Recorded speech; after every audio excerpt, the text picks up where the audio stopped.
ನೀವು guarantee 5 guarantee ಯೋಜನೆಗಳನ್ನು ತಗೊಳ್ಳುವಾಗ ಕಣ್ಣಿಗೆ ಅದು ಅನುಷ್ಠಾನ ಆಗಿದ್ದು ಕಣ್ಣಿಗೆ ಕಾಣೋದು ಶಕ್ತಿ ಯೋಜನೆ.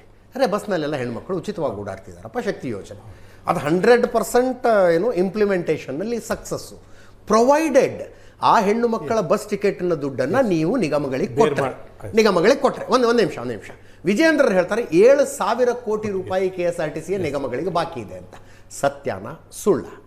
ಇನ್ನೊಂದು ಮನೆಗಳಿಗೆ 0 ಕರೆಂಟ್ ಬಿಲ್ ಬರ್ತಾ ಇರುವಂಥದ್ದು, 200 ಯೂನಿಟ್ ತನಕ ಉಚಿತ ವಿದ್ಯುತ್ತಿನ ಬಿಲ್ಲನ್ನು ಸರ್ಕಾರ ಭರಿಸ್ತಾ ಇದೆ.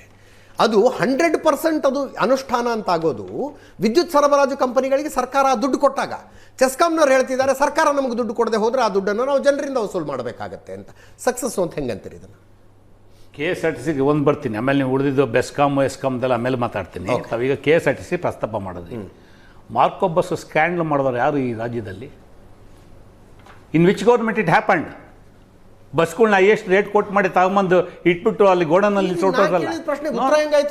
ಅದಕ್ಕೆ ಬರ್ತಾರೆ, ನಿಮ್ಮ ಪ್ರಶ್ನೆಗೆ ಉತ್ತರ ಬರ್ತೀರ ಸ್ವಾಮಿ. 7,000 ಕೋಟಿ ಇದೆಯಲ್ಲ, ಬಿಜೆಪಿ ಮಾಡಿದಂಥ ಪಾಪದ ಕರ್ಮ ಇದು.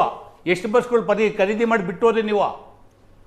ನೀವು ಮಾಡಿ, ನಾವು 7,000 ಕೋಟಿನ ನಾನು ನಿರಾಕರಣೆ ಮಾಡ್ತಾ ಇಲ್ಲ.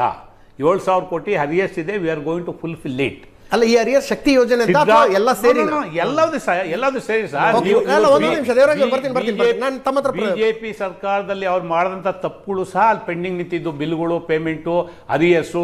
ಎಷ್ಟು ಜನಕ್ಕೆ ನೀವು ಇದು ಸ್ಟಾಫ್ಗೆ ಸ್ಯಾಲ್ರಿ ಎನ್ಹಾನ್ಸ್ ಮಾಡಿ ಕೊಟ್ಬಿಟ್ಟು ಹೋದ್ರಿ? ಬಿಜೆಪಿ ಸರ್ಕಾರದಲ್ಲಿ ಒಂದು ಪಾತ್ರ ಇದೇ.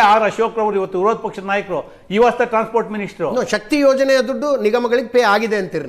ನಾನು ಬಾಕಿ ಉಳ್ಕೊಂಡಿರೋದು ಬಿಜೆಪಿ ಮಾಡಿಟ್ರು, ಅಧ್ವಾನ ಬಾಕಿ ಉಳ್ಕೊಂಡಿರೋದು. ಸಾರಿ, ನಾನು ಶಕ್ತಿ ಯೋಜನೆಯ ನಿಗಮಗಳಿಗೆ ಪಾವತಿ ಆಗಿರ್ತಕ್ಕಂಥ ಹಣ ಯಾವ್ದನ್ ಟುಡೇ ಕ್ಲಿಯರ್ ಆಗಿದೆ ಅನ್ನೋ ಮಾತು ನಾನು ಹೇಳಿಲ್ಲ, ಹೇಳೋದು ಇಲ್ಲ.